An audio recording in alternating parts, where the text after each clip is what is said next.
குரு பூஜை அஞ்ஞான இருளில் மாட்டிக்கொண்டிருந்த நம்மை மாற்றி மெய்ஞானத்தை நம் கண்முன் காட்டக்கூடிய ஒரு அற்புதமான வழிபாடு தான் இந்த குரு பூஜை வழிபாடு. இந்த மாதம் நாயன்மார்களுக்கு எந்தெந்த நாயன்மார்களுக்கெல்லாம் குரு பூஜை நாம் நிகழ்த்த இருக்கிறோமோ அவர்களை பற்றி உங்களோடு நான் பகிர்ந்து கொள்வதில் ரொம்ப மகிழ்ச்சி அடைகிறேன். பொதுவாக எத்தனையோ நூல்கள் தமிழில் வந்திருக்கு. ஆன்மீக சம்பந்தப்பட்ட நூலாகட்டும், நிறைய சிந்தனைகள் புதிந்த நூலாகட்டும், தன்னம்பிக்கை நூலாகட்டும், எத்தனையோ நூல்கள் தமிழில் படைக்கப்பட்டிருக்கு. பெரும்பாலான இதிகாசங்கள் வடமொழியிலிருந்து தமிழ் மொழியில் மொழிபெயர்க்கப்பட்டதாக இருக்கும். ஆனால் சேக்கிழார் இயற்றிய பெரிய புராணம் ஒன்றுதான் தமிழிலிருந்து பிற மொழிகளுக்கு மொழிபெயர்க்கப்பட்ட ஒரு அற்புத நூல். உபமன்யு பக்த விலாசம் அப்படிங்கிற பெயரில் வடமொழியில் இந்த நூல் மொழிபெயர்க்கப்பட்டிருக்கு. அடியார்களினுடைய அந்த பக்தியை, அடியார்களினுடைய சிந்தனைகள் இறைவன் மீது எப்படி இருந்தது என எடுத்து காட்டக்கூடிய ஒரு சிறப்பான நூல். 10,000த்திற்கும் மேற்பட்ட கவிதைகள் பொதிந்த நூலெல்லாம் இருக்குது. ஆனால் அதுக்கெல்லாம் பெரிய அப்படின்ற ஒரு அடைமொழி கிடையாது. ஆனால் இந்த புராணத்திற்கு மட்டும் பெரிய புராணம் அப்படின்னு ஒரு அடைமொழி இருக்குது. அது ஏன்? அந்த பெரிய அப்படின்னா அளவில் பெரியதா? இல்லை, அதில் இருக்கக்கூடிய மனிதர்களினுடைய தியாகம் பெரியது. அதனால் தான் பெரிய புராணம் அப்படின்னு ஒரு அற்புத பெயர் இந்த நூலுக்கு ஏற்பட்டது. திருத்தொண்டர் புராணம்னு தான் சேக்கிழார் பெருமான் முதல்ல பெயர் வைத்தார். அதன் பிறகு பெரிய புராணமாக இது போற்றப்பட்டது. இப்போ முருகப்பெருமானுக்கும் ஔவையாருக்கும் நடந்த ஒரு உரையாடல் எல்லாருக்குமே தெரியும். சுட்ட பழம் வேணுமா, சுடாத பழம் வேணுமா அப்படின்னு முருகப்பெருமான் கேட்க, வேகாத வெயிலில் வந்திருக்க எனக்கு ஏன்பா சுட்ட பழம் வேணும், சுடாத பழமே நீ கொடு அப்படின்னு சொல்ல, அந்த சிறுவன் முருகப்பெருமான் தானே சிறுவனாக வந்திருந்தார். அந்த சிறுவன் மரத்து மேலே ஏறி பழத்தை உழுக்க அந்த பழம் கீழே விழுகிறது. அது மண்ணில் விழுந்தது. அந்த மண்ணை ஊதி ஔவை பாட்டி சாப்பிட்றா. என்ன பாட்டி, பழம் சுடுதா அப்படின்னு அந்த சிறுவன் கேட்க, உடனே ஔவைக்கு ரொம்ப வருத்தமாயிடுச்சு. அங்கே ஒரு பாடல் ரொம்ப அழகாக வரும். இருங்காலி கட்டைக்கு நானா கோடாலி, கருங்கதலி கட்டைக்கு நானா கோடாலி, இருங்காலி கதவுக்கு நானுமா. அதாவது அந்த ஒன்றுமே இல்லாத ஒரு தாவரம், அந்த தாவரம் இப்படி காற்று பட்டால் அப்படியே மடங்கி விழுந்துரும். அந்த மாதிரி ஒரு நிலையில் இருக்கக்கூடிய சிறுவன் என்னை இப்படி வென்று விட்டானே அப்படிங்கிற ஒரு ஆதங்கம் ஔவையாருக்கு இருந்தது.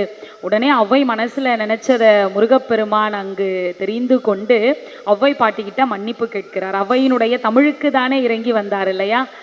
அப்போ அந்த உரையாடல் நிகழும்.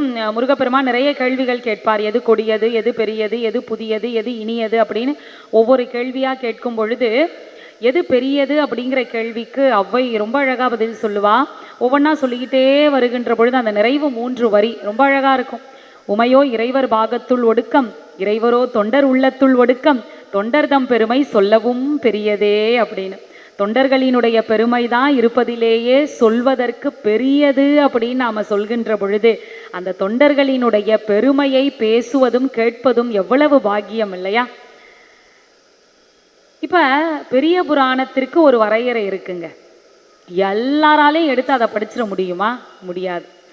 முன் ஜென்மத்தில் நாம் செய்திருந்த அந்த புண்ணியம் கை கொடுத்தால் மட்டும்தான் பெரிய புராணம் என்ற நூலை நாம் கரத்தில் எடுத்து படித்து முடித்து அதன் வழி நடக்க முடியும். அப்படி பார்த்தா எவ்வளவு ஒரு அற்புதமான நூல் இல்லையா அது? இப்போ மாடிப்படி இருக்குங்க. மாடிப்படி ஏறுறது கஷ்டமா, இறங்குறது கஷ்டமா? ஏறுறது தான் கஷ்டம். இறங்குறது நாம் சுலபமாக இறங்கிடலாம். இப்போ ஒரு பதவியில் உயர்வது ரொம்ப கஷ்டம். நம்ம திறமையை வெளிக்காட்டி நிறைய படித்து மற்றவங்கள விட நாம் எந்த வகையில் தகுதியானவங்க அப்படின்னு நம்மை நிரூபித்து உயர்வதற்கு பல காலங்கள் ஆகும். மேலேருந்து கீழே இறங்கணும்னா நம்ம பண்ணவே வேணாம், நம்மளை சுற்றி இருக்கிற 4 பேர் அதை ரொம்ப சிறப்பாக பண்ணிடுவாங்க. அப்போ மேலே ஏறுவது, உயரத்தை அடைவது நம்ம கஷ்டம் இல்லையா? அப்படி மனித பிறவி பல நிலைகளில் நாம் மாய வலையில் சிக்கியிருக்கோம். உண்மை தானே? நான் எல்லாவற்றையும் துறந்தேன் அப்படின்னு சொல்ல முடியுமா? ஏதோ ஒரு ஆசை நம்ம மனசுக்குள்ளே இருக்கும் இல்லையா? அப்போ அந்த ஆசை நம்ம உறவுகளுக்குள்ள கட்டுப்பட்டு இருக்கும். அந்த ஆசா பாசங்கள் இதை எல்லாவற்றையும் நாம் ஒழித்து ஒரு நிலையாமை என்கின்ற தத்துவத்தை உணர்ந்து கொண்டு உயரத்தை அடைய வேண்டும் அப்படின்னு சொன்னால் அதற்கு வழிகாட்டக்கூடிய ஒரு அற்புதமான நூல் தான் இந்த பெரிய புராணம். ஒரு வீட்டில் ரெண்டு பிள்ளைங்க இருந்தாலே பாசத்துக்கும் பஞ்சம் இருக்காது, சண்டைக்கும் பஞ்சம் இருக்காது. இந்த விடுமுறை நாள்லலாம் அம்மாக்களினுடைய நிலைமையை நாம் நினச்சி பார்க்கணும்.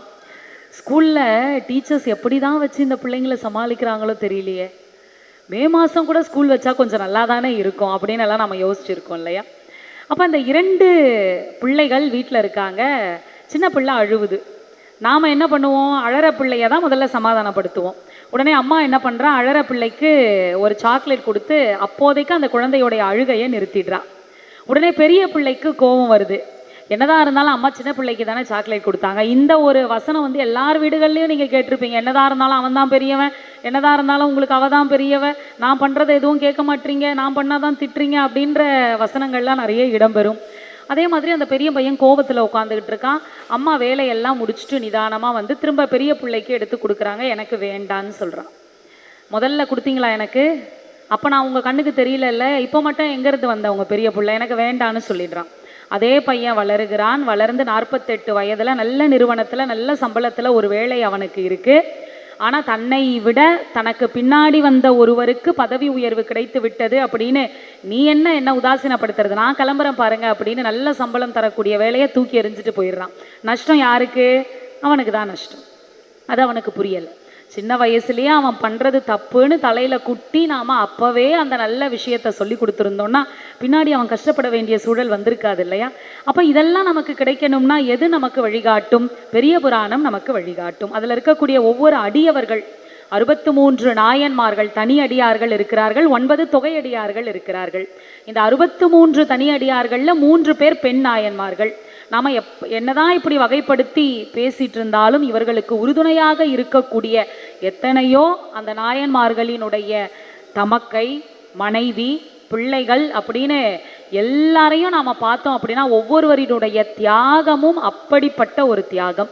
ஒரு சாதாரண கல் சிற்பமாக மாறணும் அப்படின்னா அந்த கல் எவ்வளவு பொறுமையை தாங்கணும். உளி பட்ட உடனே உடஞ்சி போச்சுன்னா நாம் ஏறி வரக்கூடிய ஒரு படிக்கல்லாக தான் அது மாறுமே தவிர உள்ள நாம் வணங்கக்கூடிய கருவறையில் வைத்து போற்றக்கூடிய இறைவனாக மாறாது. அப்போ பொறுமை அப்படிங்கிறது நமக்கு எவ்வளோ அவசியம். அந்த பொறுமையோடு நம்மை ஒரு வழிக்கு கொண்டு வரக்கூடிய அந்த பக்குவத்தை தருவதற்காகத்தான் இந்த குரு பூஜை. இப்போ நாயன்மார் என்னெல்லாம் செய்தார்? இப்போ நம்ம உள்ளம்தான் ஆலயம், நம்ம உள்ளம்தான் ஆலயம்.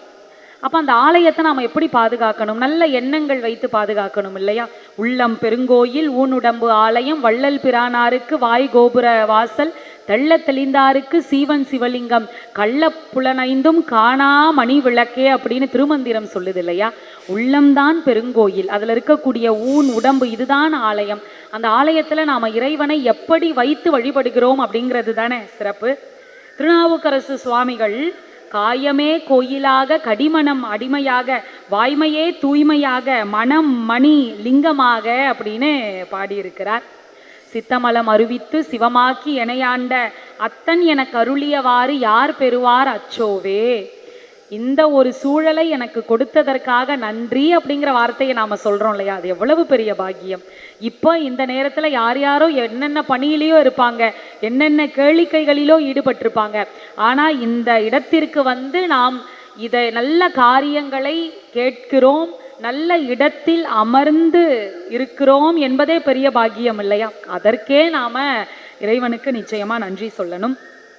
இப்போ பாருங்க, இந்த திருமந்திரம், திருவாசகம், தேவாரம் இதில் இருக்கக்கூடிய அந்த ஒவ்வொரு வார்த்தையும் கேட்க கேட்க நம்முடைய மனசும் உடலும் வந்து தூய்மை அடையும். யானே பொய், என் நெஞ்சும் பொய், என் அன்பும் பொய்ன்னு சொல்கிறாங்க. நாம் ஒரு அன்பை காட்டுறோம், நான் எவ்வளோ அன்பு வச்சுருக்கேன் தெரியுமா இறைவா அப்படின்னு கேட்குறோம் இல்லையா. ஆனால் எவ்வளவு அன்பு வைத்த நாயன்மார்களாக இருந்தாலும் என்ன சொல்கிறாங்க, நான் பொய், என்னுடைய நெஞ்சு பொய், என்னுடைய அன்பும் பொய் தானே அப்படின்னு பாடக்கூடிய அந்த இடம். ஆனால் வினையேன் அழுதால் உன்னை பெறலாமே. மனசார நான் உன்னை நினச்சி அழுதனா உன்னை நான் அடைய முடியும் இல்லையா. எப்படி அழணும்? காதலாகி கசிந்து கண்ணீர் மல்கி அழணும். கண்ணீர் மல்கி நாம் அழுதால் இறைவன் நம் முன்பு வந்து நிற்பார் அப்படிங்கிறதுக்கு நாயன்மார்களினுடைய வரலாறு தானே சான்று. அப்படி நாம் அழுதால் நமக்கு என்ன கிடைக்கும்? மண்ணில் நல்ல வண்ணம் வாழலாம் வைகளும், என்னில் நல்ல கதிக்கு யாதுமோர் குறைவில்லை. எந்த குறையும் எனக்கு இந்த மண்ணில் இல்லப்பா என்று சொல்லக்கூடிய ஒரு அற்புத நிலை. இப்போ அந்த குரு பூஜையில் சேரமான் பெருமாள் நாயனார்னு ஒருத்தர் இருக்கார். அவரை பற்றி வரலாறு நம்ம அப்புறம் பார்ப்போம். அவர் சொல்லக்கூடிய ஒரு பாடல் ரொம்ப அழகாக இருக்கும். நான் எதற்கு இருக்கேன்? என்னுடைய தலை எதுக்கு இருக்கு? இறைவனை வணங்குவதற்கு. என்னுடைய கைகள் எதுக்கு இருக்கு? இறைவனை தொழுவதற்கு.